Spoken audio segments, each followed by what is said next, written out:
Rusia es la culpable. Siempre lo es. Sabemos que eso no es nuevo ni original. Pero ahora la Casa Blanca culpa a Rusia por la situación convulsionada en Sri Lanka, país que tiene décadas lidiando con conflictos diferentes y cuya dinámica económica más reciente ha venido cocinando el estallido social que llevó al presidente Rajapaksa a aceptar dimitir. Sin embargo, el canciller euroasiático, con su característica cara de póker, jamás se le queda callado a Occidente, al que, ante estos nuevos señalamientos, le canta las verdades explicándoles por qué la crisis alimentaria y petrolera tiene una raíz en las políticas irresponsables de sus gobiernos y el monopolio del dólar y el euro como divisa de reserva.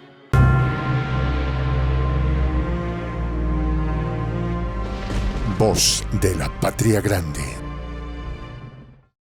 La lágrima de la India, llamada así por su peculiar forma de gota y su cercanía con el segundo país más poblado del mundo, hoy vive una convulsión total. Luego de manifestaciones y huelgas ante el colapso de la economía, que ya venía herida desde antes de la crisis sanitaria mundial que agudizó la situación, sin comida, sin medicamentos, sin combustible y con una inflación que ronda el 30%. Sri Lanka no aguantó más y los ciudadanos se unieron para protestar y propiciar la renuncia del primer ministro Ranil Wickremesinghe, quien aún estaba calentando la silla, el presidente Gotabaya Rajapaksa y otros funcionarios del gobierno. Ante este conflicto, el secretario de Estado del Imperio Norteamericano, Antony Blinken, no perdió el tiempo para declarar que Rusia era la culpable de esta crisis. Algo que difícilmente asombre a alguien, ya que el país euroasiático se ha convertido en el receptáculo de los señalamientos de Occidente. En una rueda de prensa celebrada en Bangkok, en el marco de la gira de Blinken por el sudeste asiático, que realizó con el fin de estrechar lazos y medir fuerzas para limitar el inevitable crecimiento de la influencia china en la región, se tocó el tema de Sri Lanka y la ebullición que se vive en estos días en ese país. Durante la ronda de preguntas se le asomó la idea de que la situación en Europa del Este pudiera influir en la crisis alimentaria y energética que conllevó a la posterior ingobernabilidad de la antigua Ceilán, a lo que respondió lo siguiente: «Estamos viendo el impacto de esta agresión rusa en todas partes», respondió Blinken, a lo que agregó: «Puede haber contribuido a la situación en Sri Lanka. Estamos preocupados por las implicaciones en todo el mundo», haciendo ver que la inestabilidad económica mundial parte de la decisión del líder ruso de hacerle frente al abuso que se comete en el Donbass desde hace 8 años ya. Además, señaló que Tailandia ha notado el impacto de esta coyuntura internacional, pues ha sentido cómo el precio de los fertilizantes se ha disparado hasta las nubes. Algo que venía advirtiendo desde hacía tiempo el líder ruso, puesto que los mayores productores de fertilizantes del mundo son Rusia y Ucrania. Y tan solo con asomar la posibilidad del bloqueo, bastó para que se volviera un artículo de lujo. Eso es significativo, especialmente en un país agrícola, dinámico como Tailandia, aseveró el secretario de Estado, alertando, como si fuera noticia nueva, el futuro de los precios del importante rubro a nivel mundial.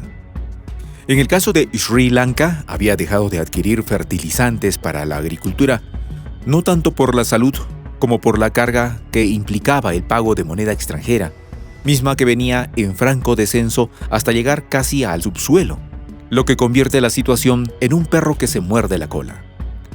Así es como la falta de este rubro limitó en gran medida la producción de alimentos para la población, que tuvo, con la invitación del gobierno, que dedicar un día a la semana para sembrar en sus respectivos hogares para autoabastecerse, sin que esto resolviera por completo el asunto alimentario.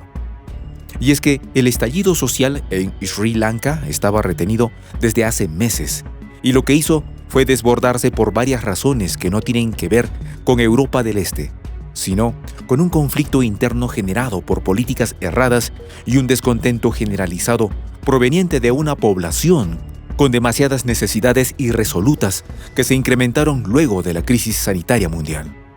Ciertamente, Sri Lanka es un país turístico, más que nada, fue elegida destino estrella de 2019 por Lonely Planet, pues tiene hermosas playas mundialmente famosas, budas enormes y templos antiquísimos que atraen a los religiosos y viajeros más selectos.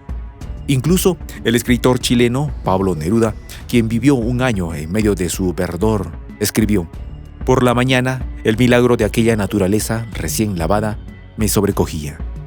Llama la atención que en 2018 se hablaba de una isla como un país relativamente acomodado económicamente, gracias en parte a sus exportaciones del famoso té de Ceilán, piedras preciosas, café, caucho y coco. Sin embargo, la crisis sanitaria llevó a casi cero el turismo, disminuyendo significativamente el ingreso de moneda extranjera y, como si fuera poco, una serie de ataques explosivos a iglesias y hoteles realizados en 2019 terminaron de ahuyentar a los turistas. En cuanto a la política, Gotabaya Rajapaksa ganó las elecciones presidenciales de ese año, al frente de un partido nacionalista singalés budista. A su vez, en las elecciones parlamentarias de agosto de 2020, el partido encabezado por sus hermanos ganó por amplia mayoría.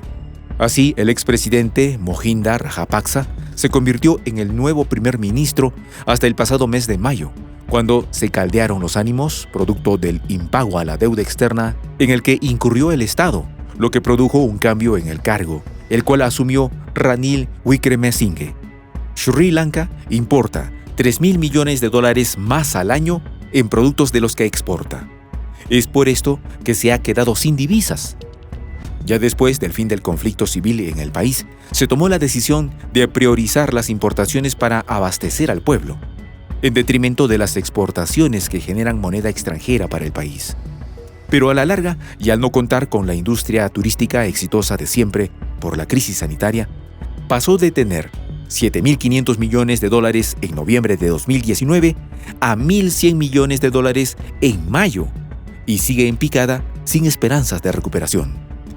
Ante la falta de divisas para adquirir petróleo, el gobierno de Colombo anunció este mes de julio la prohibición de venta de gasolina y diésel a consumidores particulares y pidió a la población que trabajaran y estudiaran desde sus hogares, paralizando el país y con ello la economía que quedaba. Fue apenas este 6 de julio pasado cuando Rajapaksa apeló a su homólogo ruso para que le surtiera de petróleo, ante la imposibilidad de seguir comprándoselo a Dubái por falta de liquidez, además de solicitarle la reanudación de los vuelos a su país desde Moscú, ya que tanto Rusia como Ucrania solían estar en los primeros puestos de los países que eligen a Sri Lanka como destino turístico. Pero todo terminó mal para Rajapaksa, quien no tuvo otra opción sino dimitir, luego de que manifestantes del país sometido a cortes de luz de hasta 12 horas, sin transporte y sin sustento, se vinieron en su contra, tomaron el Palacio Presidencial, al tiempo que se colaron en la casa del primer ministro hasta hacerla arder. En cuanto al secretario de Estado de Biden, a pesar de estar en conocimiento de lo antes expuesto, insiste en que Rusia es culpable de todo, indicando además que se viene observando a nivel mundial una creciente inseguridad alimentaria, desbocada por la situación ucraniana, por lo que pidió a Rusia que permita que alrededor de 20 millones de toneladas de granos salgan de su país vecino. Ya el líder ruso lo ha repetido en numerosas ocasiones, y es que no tiene el más mínimo interés por bloquear la salida del grano ucraniano al mundo, y están dispuestos a cooperar. Solo han explicado que Zelensky tiene que encargarse de desminar el puerto porque él lo dejó así, y él lo tiene que arreglar. Ante lo que el ucraniano alega que si lo hace, será invadido. Parece un juego trancado. Ante la vocación de Occidente por culpar al país eslavo de sus desgracias, el mandatario les recuerda que durante la crisis sanitaria, ellos hicieron erróneamente lo siguiente. Comenzaron a abusar de su posición monopólica en el ámbito monetario y encendieron la imprenta del dinero. El canciller ruso, por su parte, aclaró que la actual crisis energética y alimentaria no comenzó con la situación en Ucrania, sino que, en sus palabras, es el resultado de una política aventurera que el funcionario considera como mal concebida y errónea por parte de Occidente, a lo que agregó lo siguiente, incluyendo la introducción forzada de la llamada transformación verde, así como la interferencia artificial en los mecanismos para regular la demanda y el consumo. Por lo tanto, tenemos el típico escenario cuasi religioso en que todo lo bueno es gracias a Washington y todo lo malo es culpa de Moscú. La verdad es que los pueblos tienen el derecho y el deber de buscar su camino para conseguir el país que sueñan y necesitan. Y si Sri Lanka está viviendo momentos difíciles ahora, no es para que las potencias piensen cómo repartírselo, sino para que les ofrezcan una mano para salir del atolladero en que los metió la mala suerte mezclada con las malas políticas gubernamentales. Soy el Juan José del Castillo, director del canal Prensa Alternativa.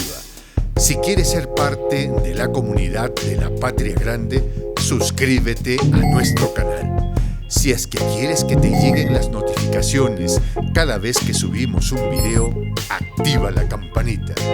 Si quieres apoyar a nuestro canal económicamente, puedes hacerlo a través de PayPal. El enlace está en la descripción del video.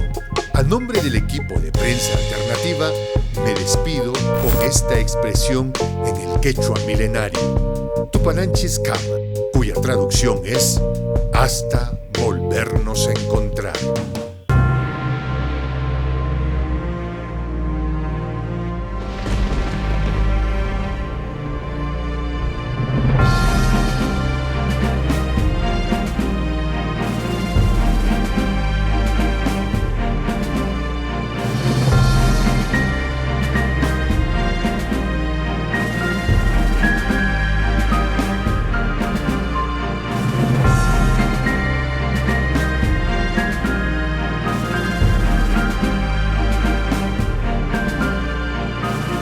Voz de la Patria Grande.